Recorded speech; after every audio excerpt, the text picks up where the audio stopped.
السلام عليكم ورحمة الله وبركاته. مدن يا مروي ومد الصومال الآن يدرك من الشوتبة وحيد ولا مانتا إلى كل سنة إنه هرجعه ويسمى كبرن كتشمرد الصومال الآن وإنه إن بعضهم وباهرين ودلك المتبعي وأهم ما شاء الله وصلت دولة تاريخ الليلي وإبرم ضياعين. اسمها بيسم كقرن كون باكو قايب غاي ترى دعو تمر يهجرين هذه أدوان بعض الأيام قرن سؤال الأول يهجرين اسمها بيسم كا هكذا واحد يقول كده من التاريخية قياستي كل يسقط بقولي سودانية دي وهكذا أساسي هذاني من الكهرين ومركز استعمار بتشوي ديار كده ويا كهر أي تلود هكذا مود يسوون شفتي ووحي أقول يا ترى على قاعد شيء ساعة خريج الهو بحيي وحقق هو يفرق مع القرآن وأعطيه يقول إنك هو يقول لك القرآن كا إلى استعمال كذا هذا إنه وهم كذا قالك حرية لك صوب رابع لك قري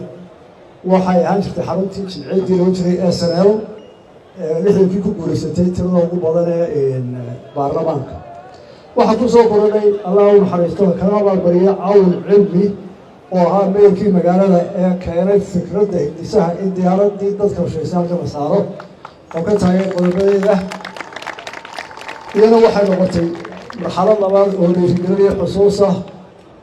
تعالى رئيسنا على فرصتنا فكرة كده الرئي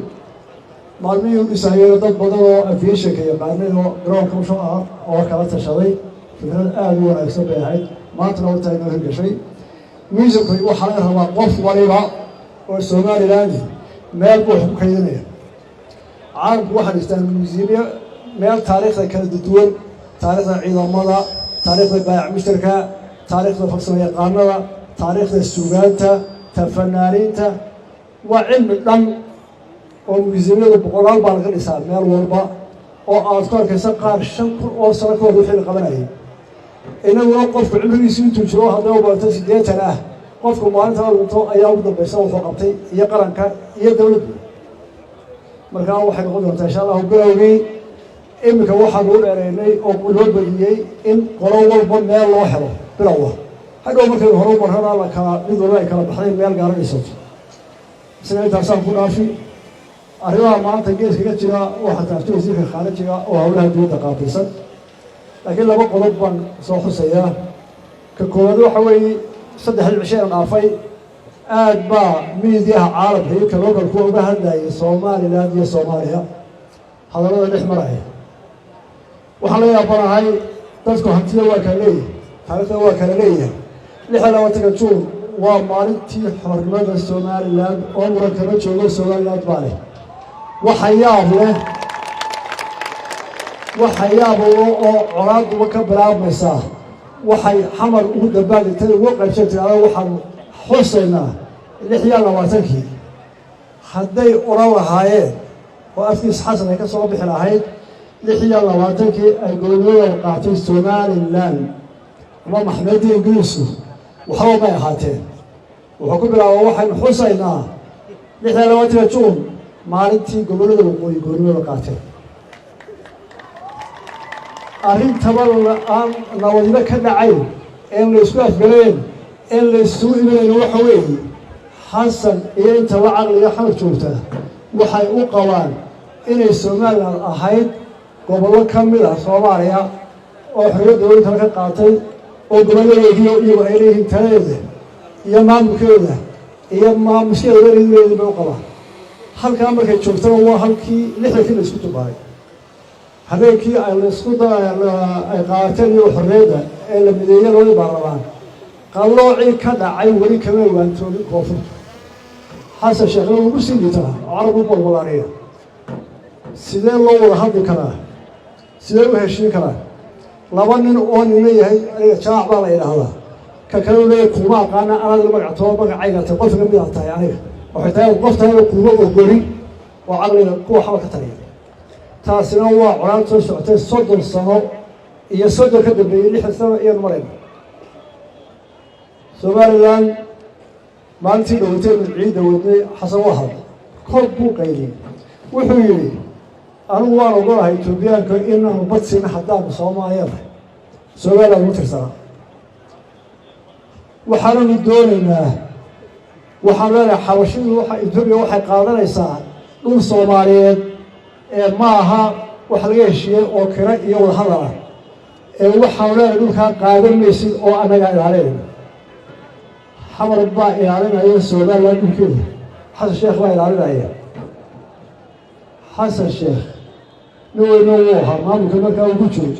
haddana taariikhdu ku qoranayaa wixii ku dhacay somaliland inay ahayd sharci in diyaarado lagu duqeeyo in madaafiic lagu duqeeyo in dadkooda maanta waxaa loo ooyayaa gaza ayuu adduunka oo dhan tacsiyadeynayaa 40 kun baa ka dhintay 3 bilood ee may iyo juun iyo julaay iyo 14 oo sidii u dhaxaysay 50 kun oo shicibaa lagu dilay somaliland waxaana dilay dowladdii xamar joogtay waxaa la mid ah kuwa madaxda u heertaa ku raacsan eele waxna dadku u istaagay maxaa la siiyaa war dowladdan iyo qaran dhan baa hubkeeda ku haysta dadkan waqti kalaa ka dambeeya 2002 baaray oo caddeeyey inay ku dhinteen dagaalkaa in ka badan 200 oo kun oo reer somaliland oo aan hubaysnayn inteena maanta dhegeysanaya somaliland gudiyadeeda wuu yaryahay qofkaan qoyskooda mid yaraba kaga dhigo wuu yaryahay qofkaan dhaxin dhalinyarada yaryar marka dowladda soddonkaa sano atee weeyahay midan aabihii iyo waalidkii iyo awoobey aanay dhaxin mid aan waalidkii ugu dhiman dayac kaneeca iyo oo fureen daweelihii ka dhacayay doocad iyo haddii aad leeyahay meelihii loo qaxay abokordhe baalkiidhe sinaf yacni waxa weeye dadka wixii ku dhacay iyo waxa lagu hadlayaa ismalaha haddii xasan sheekh ay ciidamadu iibinayso ama garoon ama deked garoonka muqdisho iyo dekedda muqdishoba wuxuu ka iibiyey turkiga oo uu ilaa maanta ku jooga xerada ugu weyn ee ciidan ee turkigu banaanka dowladda ku leeyahay xamar buu ka siiyey somaliland dhulkeeda ma iibin cidina iibin kari mayso xasan ma maamulo waxana ka tari maayo waxay go-aanaheeda laga gaaro maalintii labaad uu habeenku saa ku hadlay oon leeyahay iska haddow inay gari markaa aduba iska yidhi dameere loo sheeg haddaad intaan haysood soo dhaafisana soo dhawow hadday wax kugu hareen dagaal dambe somaliland waxaa maalintii labaad uu sameeyey wuxuu isugu yeeray golihiisa xukuumadda waxayna tahay midiya waa ku aragteen oo 8 qol buu soo saaray kuwaa dabageli maayo xasan wuxuu yidhi argagixisada gooni boosadka iyo argagixisada labadaba shaaciyo gooni boosadka iyo argagixisadu waa cadowga maanta joogoy waxaynu xoogga saaraynaa oo aynu xooggeenu isu geenaa in la dagaalano gooni boosadka akhiya wuxuu qoray kumuu daray dagaalkaa argagixisada gooni boosadka haddaba yaa gooni boosada waa yaabe xasan wuxuu dafirsan yahay iyo inta la caqlihi inuu ahay 2 dowladood oo si siman oo walaaltinimo kuwa kala raadinaya aynu midoobay ka bacdina aynu kala baxnay markii ay duntay wixii lagu midoobay inkastoo intaaba ka cabanaya fahmeen xasan muxuu raacin waayey waxaynu la dagaalamaynaa gobolka reer somaliland iyo argagixisada muxuu reebay wuxuu uga reebay heshiis baa la bilaabay uu la heshiinaya al-shabaab qadar bay suganayaan dhowaan 11 bishii juun buu taa ka iclaamiyey norway isaga oo jooga uu haddii ayna yeelaan al-shabaab waanu la heshiinaynaa halkaa qoladiina research baa samaysa iyo qoladiina siyaasadda faalayso bal ka soo saara waxa soo socda halkaa ka iman doona waxaan ku soo koobayaa arrimaha geeska ka socda oo wasiirkooda iga horreeyey maalmahan waxaynu maqlaynay qolo jabhadoo jabuuti kale hadlaysa oo la awda baan xoreynayna halkaa taa kama inaa filayay hadday sabtana taa ka noqotay wixii ka dhashay midaki doona haddii alla yahdo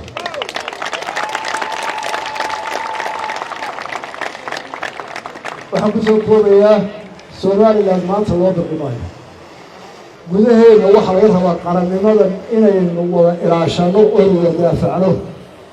inagu wax kasta oo dadkoo dhan waa isqabsada qoys baa isqabsada walaalaa isqabsada dadku nolosha waa la isku khilaafaa dadka talada siyaasadda ayaana waa laga yaabaa inay kala ay jiraadaan laakiin waxa laga siman yahay qarannimada loo kala dheereeyo difaaceeda dhammaan dadka Somaliland weliba inta siyaasadda danaysa ee xisbiyada ah ee aqoonyahanka ah waxaynu ka midaysanahay qarannimada daafaceeda iyo inaan qarankaasi wixii dhicinaya aynu wadaysnaano ninkii xeerkaa ka baxaa dee cadowgu soo raacay kaana haleeyahay waxaan kusoo gabagabeynaya Somaliland ha noolaato cadowgeedu ha jabo loo baqi maayo Somaliland. Wasalaamu calaykum.